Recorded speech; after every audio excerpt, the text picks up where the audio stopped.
Ikasampung kabanata. Ang unang pumirma ay si Gobernador Nehemias na anak ni Hakalias at si Sedekia. Ang mga paring pumirma ay sina Seraya, Azaria, Jeremias, Pashur, Amaria, Malkiya, Hatush, Shebania, Maluk, Harim, Meremot, Obadias, Daniel, Gineton, Baruch, Meshulam, Habijah, Mijamin, Maazya, Bilgay, at Shemaya. Ang mga Levita na pumirma ay sina Jeshua na anak ni Azania, binuwi na mula sa pamilya ni Henadad, Kadmiel, Shebania, Kelita, Pelaya, Hanan, Mika, Rehob, Hashabia, Zakur, Sherebia, Shebania, Hodia, Bani at Beninu.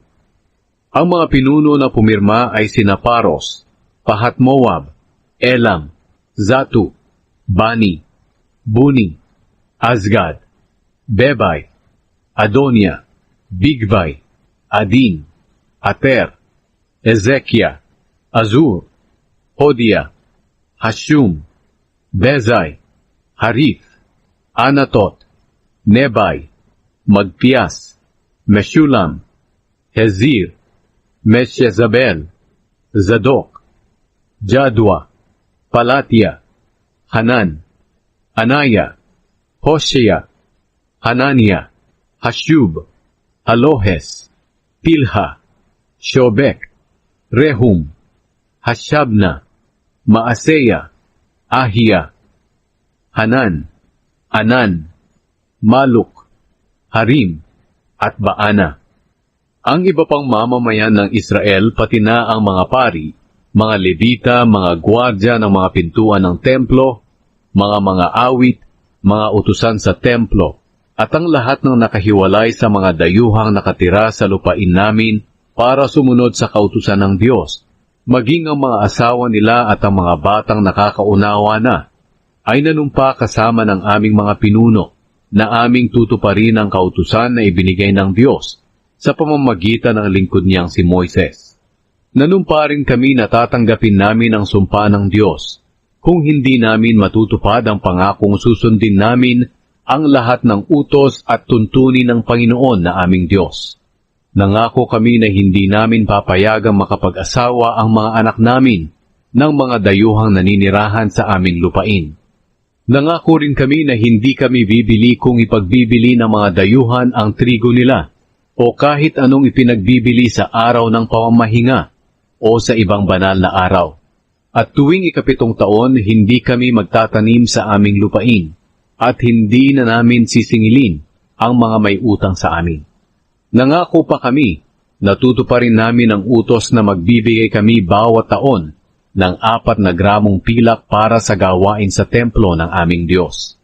Nakalaan ito para sa tinapay na inihahandog sa presensya ng Diyos, sa mga handog na sinusunog at mga handog bilang pagpaparangal sa Panginoon na inihahandog araw-araw, sa mga handog para sa araw ng pamamahinga, para sa pista ng pagsisimula ng buwan, at sa iba pang mga pista.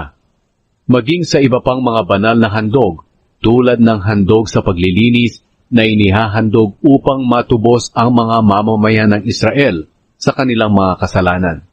Ginagamit din ang perang ito sa iba pang mga pangangailangan sa templo ng aming Diyos.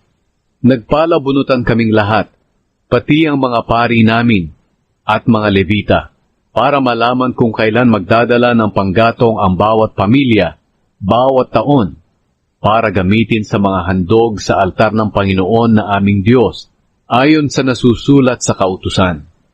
Nangako rin kami na dadalhin namin bawat taon sa templo ng Panginoon, ang unang ani ng aming bukirin at ang unang bunga ng aming mga tanim. Dadalhin din namin sa mga pari na naglilingkod sa templo ng aming Diyos ang aming panganay na anak na lalaki, pati ang unang anak ng aming mga baka, tupa at kambing, ayon sa nasusulat sa kautusan. Nangako pa kami na dadalhin namin sa mga pari ang pinakamagandang klase ng aming harina at ang iba pang mga handog bilang pagpaparangal sa Panginoon, para ilagay sa bodega ng templo ng Diyos. Dadalhin din namin ang pinakamabuti naming mga prutas at ang bagong katas ng ubas at langis ng olibo. Dadalhin din namin sa mga Levita ang ikapu ng aming mga ani dahil sila ang nangongolekta ng mga ikapu sa lahat ng baryo na may mga sakahan.